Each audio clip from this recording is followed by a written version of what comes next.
آخر جب قبر کھود لی تو میری بیٹی پاس آئی، میں نے دھکا دے دیا، وہ قبر میں گر گئی اور میں ریت ڈھالنے لگ گیا۔ بچی ریت میں سے روتی ہوئی اپنے چھوٹے چھوٹے ہاتھ میرے سامنے جوڑ کے کہنے لگی، بابا میں نہیں لیتی کھلونے، بابا میں نہیں جاتی نانی کے گھر۔ دلوں کو دہلا دینے والا ایک واقعہ سنیے اور آنسو روک کر کے دکھائیے۔ حضرت دحیہ کلبی رضی اللہ تعالی عنہ نہایت خوبصورت نوجوان تھے۔ تفسیر نگار لکھتے ہیں کہ آپ کا حسن اس قدر خوبصورت تھا کہ عرب کی عورتیں دروازوں کے پیچھے کھڑے ہو کر یعنی چھپ چھپ کر حضرت دحیہ کلبی کو دیکھا کرتی تھی، لیکن اس وقت آپ مسلمان نہیں ہوئے تھے۔ ایک دن تاجدار مدینہ حضرت محمد مصطفیٰ صلی اللہ علیہ وسلم کی نظر حضرت دحیہ کلبی پر پڑی۔ آپ نے حضرت دحیہ کلبی کے چہرے کو دیکھا کہ اتنا حسین نوجوان ہے۔ آپ نے رات کو اللہ کی بارگاہ میں دعا مانگی، یا اللہ اتنا خوبصورت نوجوان بنایا ہے، اس کے دل میں اسلام کی محبت ڈال دے، اسے مسلمان کر دے، اتنے حسین نوجوان کو جہنم سے بچا لے۔ رات کو آپ نے دعا فرمائی۔ صبح حضرت دحیہ کلبی رضی اللہ عنہ آپ صلی اللہ علیہ وسلم کی خدمت میں حاضر ہوتے ہیں اور حضرت دحیہ کلبی کہنے لگتے ہیں، اے اللہ کے رسول بتائیں آپ کیا احکام لے کر کے آئے ہیں؟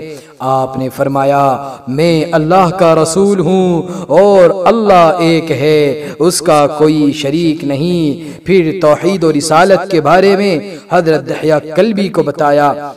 حضرت دحیہ نے کہا، اللہ کے نبی میں مسلمان تو ہو جاؤں لیکن ایک بات کا ہر وقت ڈر لگا رہتا ہے، ایک گناہ میں نے ایسا کیا ہے کہ آپ کا اللہ مجھے کبھی معاف نہ کرے گا۔ آپ نے فرمایا، اے دحیہ بتا تو نے کیسا گناہ کیا ہے؟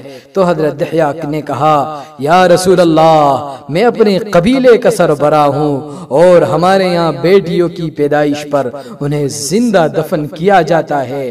میں کیونکہ قبیلے کا سردار ہوں اس لیے میں نے 70 گھروں کی بیٹیوں کو زندہ دفن کیا ہے، آپ کا رب مجھے کبھی معاف نہیں کرے گا۔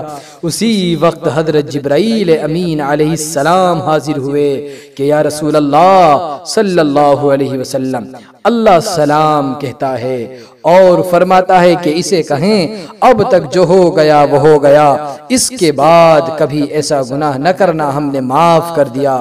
حضرت دحیہ آپ کی زبان سے یہ بات سن کر رونے لگے۔ آپ علیہ السلام نے فرمایا، دحیہ اب کیا ہوا ہے، کیوں روتے ہو، کیوں آنسو بہا رہے ہو؟ حضرت دحیہ کلبی کہنے لگے، یا رسول اللہ میرا ایک گناہ اور بھی ہے جسے آپ کا رب کبھی معاف نہیں کرے گا۔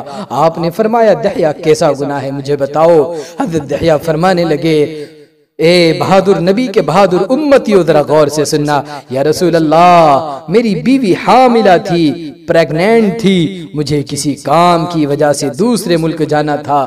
میں نے جاتے ہوئے بیوی کو کہا اگر بیٹا ہوا تو اس کو پالنا پرورش کرنا، اگر بیٹی ہوئی تو اسے زندہ دفن کر دینا۔ دحیہ روتے جا رہے ہیں، واقعہ سناتے جا رہے ہیں۔ میں واپس بہت عرصے بعد گھر آیا تو میں نے دروازے پر دستک دی، اتنے میں ایک چھوٹی بچی نے دروازہ کھولا، پوچھا کون؟ میں نے کہا تم کون ہو؟ تو وہ بچی بولی، میں اس گھر کے مالک کی بیٹی ہوں، آپ کون ہیں؟ دحیہ فرمانے لگے، یا رسول اللہ صلی اللہ علیہ وسلم میرے منہ سے نکل گیا اگر تم بیٹی ہو اس گھر کے مالک کی تو میں مالک ہوں اس گھر کا۔ یا رسول اللہ میرے منہ سے یہ بات نکلنے کی دیر تھی کہ چھوٹی سی اس بچی نے میری ٹانگوں سے مجھے پکڑ لیا اور بولنے لگی، بابا بابا بابا آپ کہاں چلے گئے تھے؟ بابا میں نے کس دن سے آپ کا انتظار کر رہی ہوں۔ حضرت دحیہ کلبی روتے جا رہے ہیں، فرماتے ہیں اللہ کے نبی میں نے بیٹی کو دھکا دیا اور جا کر بیوی سے پوچھا یہ بچی کون ہے؟ بیوی رونے لگ گئی، کہنے لگ گئی دحیہ یہ تمہاری بیٹی ہے۔ یا رسول اللہ مجھے ذرا ترس نہ آیا، میں نے سوچا میں قبیلے کا سردار ہوں، اگر اپنی بیٹی کو دفن نہ کیا تو لوگ کہیں گے ہماری بیٹیوں کو دفن کرتا رہا ہے اور اپنی بیٹیوں سے پیار کرتا ہے۔ حضرت دحیہ کی آنکھوں سے اشک زارو قطار نکلنے لگے۔ یا رسول اللہ، وہ بچی بہت خوبصورت تھی، بہت حسین تھی، میرا دل کر رہا تھا اسے سینے سے لگا لوں، لیکن سوچتا تھا کہیں لوگ بعد میں یہ باتیں نہ کہیں کہ اپنی بیٹی کی باری آئی تو اسے زندہ دفن کیوں نہ کیا۔ میں گھر سے بیٹی کو تیار کرا کر نکلا تو بیوی نے میرے پاؤں پکڑ لیے۔ دحیہ نہ مارنا، دحیہ اسے قتل نہ کرنا، دحیہ اسے دفن نہ کرنا، یہ تمہاری بیٹی ہے۔ ماں تو آخر ماں ہوتی ہے۔ میں نے بیوی کو پیچھے دھکا دیا اور بچی کو لے کے چل پڑا۔ راستے میں میری بیٹی نے کہا، بابا مجھے نانی کے گھر لے جا رہے ہو؟ بابا کیا مجھے کھلونے لے کر دینے جا رہے ہو؟ بابا ہم کہاں جا رہے ہیں؟ دحیہ کل بھی روتے جاتے ہیں اور واقعہ سناتے جا رہے ہیں۔ یا رسول اللہ، میں بچی کے سوالوں کا جواب ہی نہیں دیتا تھا۔ وہ پوچھتی جا رہی ہے، بابا کدھر چلے گئے تھے؟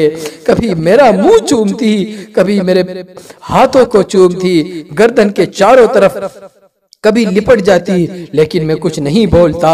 ایک مقام پر جا کر میں نے اسے بٹھا دیا اور خود اس کی قبر کھودنے لگ گیا۔ آقا کریم صلی اللہ علیہ وسلم دحیہ کی زبان سے واقعہ سنتے جاتے ہیں اور روتے جا رہے ہیں۔ آقا کی آنکھوں سے آنسو جاری ہے۔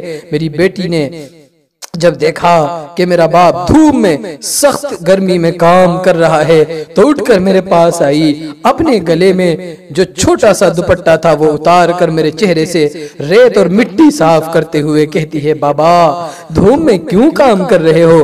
چھاؤں میں آ جائے نا۔ بابا یہ کیوں کھود رہے ہو؟